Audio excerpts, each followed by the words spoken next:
REDD Plus adalah mekanisme internasional yang disepakati untuk mendukung negara berkembang mengurangi emisi dari deforestasi dan dalam waktu yang sama melanjutkan pembangunannya secara sustainable. Pertama kali masuk agenda UNFCCC di Montreal COP11 tahun 2005. Bali adalah milestone untuk negosiasi REDD Plus. COP13 kita menyepakati untuk mengembangkan pengurangan emisi dari deforestasi menjadi REDD Plus. Dan Indonesia untuk menyiapkan COP13 telah melaksanakan studi di dalam kerangka Indonesia Forest Climate Alliance untuk mengetahui status kesiapan Indonesia mengimplementasikan REDD Plus. Di tingkat nasional, setelah selesai COP13 di Bali, Indonesia menyiapkan perangkat untuk pelaksanaannya, mulai dari perangkat metodologi, institusi, juga financing. Tahun 2008 sampai 2009 koordinasi masih di bawah Departemen Kehutanan waktu itu. Setelah ada kerjasama RI Norway tahun 2010, terbentuklah Satgas, kemudian menjadi BP REDD Plus. Ada dua lembaga besar yang mengkoordinasikan implementasi REDD Plus di Indonesia. Kedua lembaga ini menyiapkan perangkat implementasi REDD Plus untuk bidang-bidang yang kesemuanya akan membentuk keseluruhan perangkat implementasi. Kemudian dengan Perpres 16 tahun 2015, BP REDD, DNPI, LH, Kementerian Kehutanan digabung menjadi Kementerian Lingkungan Hidup dan Kehutanan. Disitulah REDD Plus menjadi tanggung jawab KLHK untuk mengintegrasikan. Tahun 2016 adalah tahun untuk menata diri, memulai dengan speed penuh untuk implementasi REDD Plus. REDD Plus ini mulai dibahas antar negara melalui COP13 di Bali tahun 2007, dan ini terus dibahas setiap COP yang terkait dengan UNFCCC. Nah, di Indonesia ini sayangnya pada awal-awal setelah COP13 di Bali, pemahaman terhadap REDD Plus ini bermacam-macam. Akibatnya regulasi yang dikeluarkan oleh pemerintah yang harusnya mendukung REDD Plus untuk menyelamatkan hutan alam tersisa ini tidak fokus, karena pemahaman REDD Plus lebih banyak difahami sebagai perdagangan karbon, yang menurut pendapat saya itu tidak tepat. Jadi REDD Plus itu satu skema yang sangat komprehensif untuk memberikan insentif bagi tingkat masyarakat, tingkat swasta maupun pemerintah, bila mana dia mampu untuk mereduksi emisi dari usaha-usaha deforestasi dan kerusakan hutan. Jadi ini yang harus diperbaiki terus, dan alhamdulillah saya pikir untuk tahun-tahun terakhir pemerintah telah mencoba untuk memperbaiki penerapan REDD Plus ini ke depan. Apalagi di dalam Paris Agreement secara nyata REDD Plus dimasukkan sebagai salah satu pasal dalam agreement tersebut. Jadi akan membantu Indonesia untuk mempercepat pelaksanaan REDD Plus.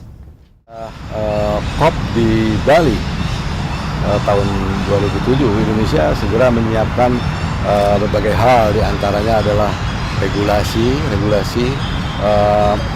untuk bagaimana kita membangun demonstration activities seperti halnya yang sekarang ini banyak dilakukan dan bahkan diantaranya sudah selesai. Selain itu juga banyak kerjasama internasional yang tertarik kepada Indonesia untuk membangun kerjasama. Di antaranya adalah Australia yang dikenal dengan KFCP, kemudian Korea, Jepang, ada TNC juga yang membangun di Kalimantan Timur, Jerman, GTZ yang kemudian menjadi GIZ, serta yang UNRED, FCPF, dan yang paling banyak menyita perhatian adalah kerjasama dengan Norwegia. Pada saat itu kita mulai mendiskusikan mengenai bagaimana melaksanakan atau mengimplementasikan skema Red Plus ini di Indonesia. Nah, kegiatan-kegiatan yang diantaranya adalah diskusi-diskusi yang sangat intensif dengan pihak Norwegia, sehingga kita mendapatkan bantuan yang cukup signifikan, yaitu bantuan sebanyak $1 miliar yang dilakukan untuk penyiapan regulasi, penyiapan institusi, serta pelaksanaan kegiatan di lapangan. Itulah modal kita semua untuk kita maju ke Copenhagen waktu itu, dengan harapan besar bahwa di Copenhagen ini akan terjadi keputusan dunia atau kesepakatan di tingkat dunia untuk bagaimana mekanisme RED ini bisa dilaksanakan dan insentif bisa dikucurkan bagi negara-negara berkembang seperti halnya Indonesia. Dalam fase transisi di bawah koordinasi Kementerian Lingkungan Hidup dan Kehutanan, kita sekarang melaksanakan 6 program yang sebagaimana telah kami sampaikan tadi, bertujuan untuk menjawab isu-isu jangka pendek terkait dengan pencegahan kebakaran hutan dan lahan. Terus kemudian juga mempertahankan momentum kegiatan Red Plus yang sedang berjalan di lapangan, yang sudah diinisiasi sejak periode-periode sebelum Kementerian Lingkungan, program Red Plus dikoordinasikan di bawah Kementerian Lingkungan Hidup dan Kehutanan. Jadi 6 area program yang dapat kami sampaikan adalah pertama terkait dengan program pencegahan kebakaran hutan dan lahan. Ini merupakan fokus utama, di mana lebih dari 60% resources kita alokasikan untuk kegiatan-kegiatan ini. Kemudian ditambahkan dengan 5 kegiatan lain, yaitu kegiatan kegiatan terkait dengan review peraturan dan penegakan hukum kaitannya untuk mendukung pencegahan kebakaran hutan dan lahan. Terus kemudian untuk menjawab isu-isu terkait dengan konflik, jadi kita memiliki program conflict resolution. Dan kemudian ada program terkait dengan pengakuan dan perlindungan masyarakat hukum adat.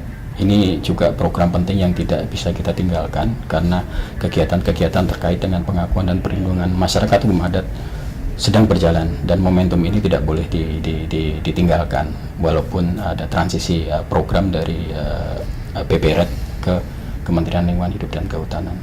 Kemudian yang tak kalah pentingnya adalah program-program terkait dengan perhutanan sosial. Program ini kita desain untuk menjawab atau membantu Kementerian Lingkungan Hidup dan Kehutanan mencapai target yang sudah dikomit dalam rencana pembangunan jangka menengahnya, yaitu 12,7 juta hektar yang harus dicapai di tahun 2020. Jadi salah satu program kita yang kita desain untuk mendukung pencapaian target kementerian adalah melalui program perhutanan sosial ini. Kemudian yang terakhir adalah program terkait dengan penguatan kapasitas institusi. Jadi kita tidak meragukan kapasitas dari sumber daya manusia yang ada di Kementerian Lingkungan Hidup dan Kementerian Kehutanan. Namun sebagai sebuah institusi yang baru, sudah pasti program penguatan kapasitas ini diperlukan. Sebagaimana sebuah lembaga yang baru berdiri, walaupun tidak akan seberat sebagai lembaga baru dengan orang-orang yang baru. Jadi kira-kira ini adalah 6 area program yang kita laksanakan, baik di tingkat nasional maupun di tingkat tapak. Di tingkat tapaknya kita ada bergerak di 6 provinsi, yaitu Provinsi Riau, Jambi, Sumatera Selatan, Sumatera Barat, dan di Kalimantan ada 2 provinsi, yaitu Kalimantan Barat dan Kalimantan Tengah. Riau, Jambi, Sumsel, Kalbar, dan Kalteng fokusnya ada di program-program terkait dengan pencegahan karhutla, sedangkan khusus untuk Sumatera Barat kita fokuskan program kita untuk program perhutanan sosial. Jadi kira-kira demikian kegiatan-kegiatan kita di fase transisi ini yang dilaksanakan antara tahun 2015 dan tahun 2016 ini, yang kita harapkan dalam program ke-6 di bawah kegiatan institutional strengthening, kita bisa membantu pemerintah Indonesia dan Kementerian Lingkungan Hidup dan Kehutanan untuk mempersiapkan infrastruktur kelembagaan menuju implementasi REDPLAS fase kedua. Technical assessment ini merupakan pembelajaran dari proses verifikasi. Proses verifikasi apa saja yang diverifikasi, mulai dari data, mulai dari pendekatan, metode, skop, gas yang dihitung, sehingga semua paham dan transparan serta understood bagaimana nilai FREL yang keluar dalam submisi itu untuk kasus Indonesia adalah 920.000 per hektar per tahun dengan nilai emisi sebesar 0,5 gigaton CO2 per tahun sampai tahun 2020. Safeguards atau kerangka pengaman REDPLAS merupakan salah satu dari 4 perangkat yang dipersyaratkan untuk implementasi REDPLAS. Mengapa kita perlu safeguards untuk REDPLAS? Karena dengan adanya safeguards, maka kita akan memperoleh jaminan bahwa kegiatan REDPLAS yang dilaksanakan oleh suatu negara tidak mengakibatkan dampak negatif bagi tata kelola, bagi masyarakat atau secara sosial maupun bagi lingkungan.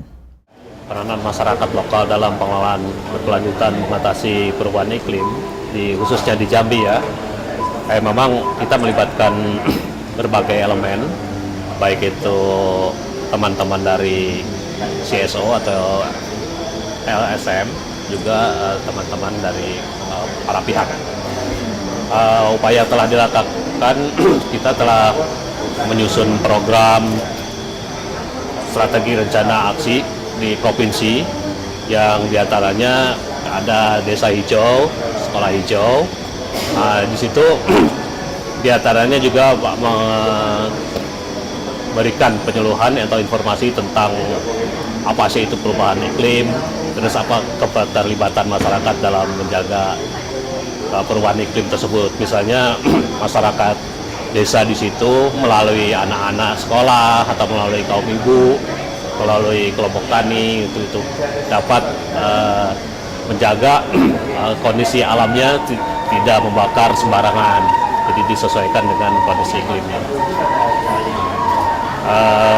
Misalnya juga kita memberikan bibit pohon untuk ditanam di kebunnya masing-masing. Bibit pohon itu yang mengandung unsur buah, getah, dan sebagainya. Jadi tidak hanya pohon kayu, di berbagai jenis. Untuk itu juga kita mengharapkan masyarakat itu menjaga hutan di sekitar desanya itu dengan patroli, ya, dengan menjaga kawasannya, sehingga hutan yang di situ merupakan sumber penghidupan, baik itu sumber air, sumber komoditas hasil hutan bukan kayunya dapat berlangsung secara bersinambungan.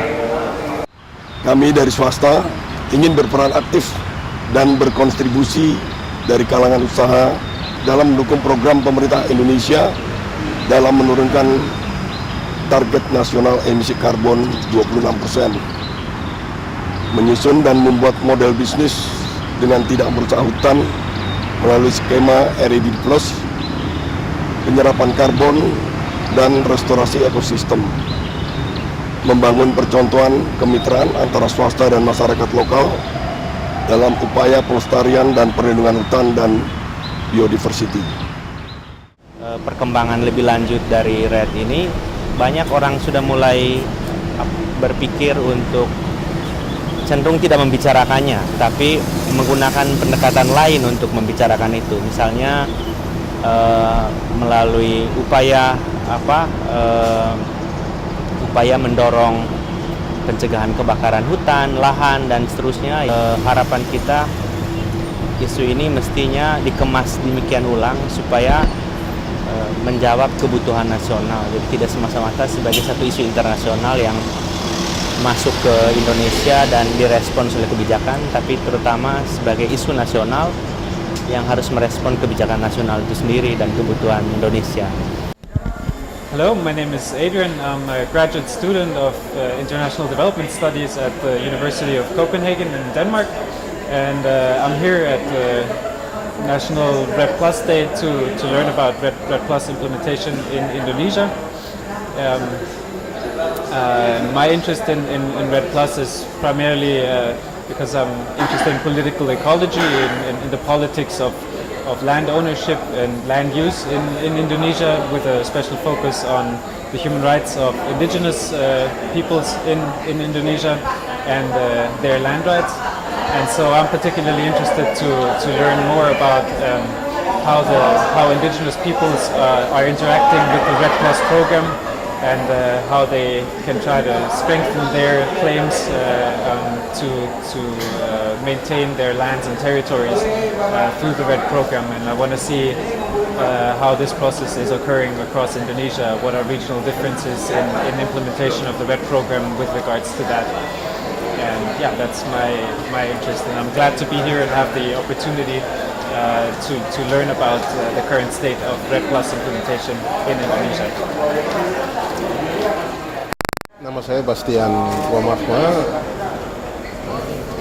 Direktur Eksekutif Yayasan Lingkungan Hidup Papua, memiliki pengalaman bekerjasama dengan IKRAF dalam proyek Persimam, menginisiasi rencana aksi mitigasi perubahan iklim, khususnya di Kabupaten Jaya Wijaya. Saya memahami RED Plus sebagai upaya kita bersama untuk pengurangan emisi gas rumah kaca, dan hal itu sudah kita lakukan bersama-sama dengan berbagai stakeholder di Papua, baik dengan Kementerian KLHK Provinsi di Papua, tapi juga di tingkat kabupaten dengan Bapeda Kabupaten di Kabupaten Jaya. Lembaga Indonesia sudah menjanjikan untuk pengurangan emisi gas rumah kaca, dan informasi di sini sangat penting bagi saya. Harapan saya ada kerjasama di antara berbagai stakeholder yang berhubungan dengan isu RED Plus ini, sehingga jangan ada kesan bahwa ada ego sektoral antara berbagai kelembagaan, karena kita hanya bekerja untuk Indonesia, dan Indonesia itu hanya Indonesia, bukan untuk negara lain. Kita bekerja untuk penurunan emisi di Indonesia. Saya Gabriel Charlotte, mahasiswi dari Universitas Indonesia. Hari ini saya akan berbagi sedikit mengenai RED Plus yang dilaksanakan di Indonesia. RED Plus adalah suatu program hasil kerjasama pemerintah Indonesia dan pemerintah Norwegia yang bertujuan untuk menurunkan emisi yang dihasilkan oleh deforestasi dan degradasi lahan dan hutan di Indonesia. Program-program yang dilakukan oleh RED Plus bertujuan untuk mengurangi emisi dari gas rumah kaca yang terjadi akibat deforestasi hutan dan degradasi lahan. Selain itu, program ini ditujukan untuk menyimpan stok karbon yang justru berasal dari lahan dan hutan-hutan tersebut. Hal ini dilakukan untuk mengurangi dampak buruk dari perubahan iklim yang sudah nyata dan terjadi di dunia kita saat ini. Sebagai generasi muda, harapan saya adalah semakin banyak orang-orang dari kalangan saya yang mengetahui RED Plus ini apa, program-programnya seperti apa, dan mereka bisa memberikan dukungan yang nyata bagi kelangsungan dan kesuksesan program RED Plus di Indonesia. Contoh sederhana yang bisa kita lakukan misalnya dengan melihat akun Hutan Itu Indonesia yang terdapat di Instagram, karena ini adalah upaya yang nyata bagi generasi muda melalui sosial media untuk melindungi lahan dan hutan yang ada di Indonesia.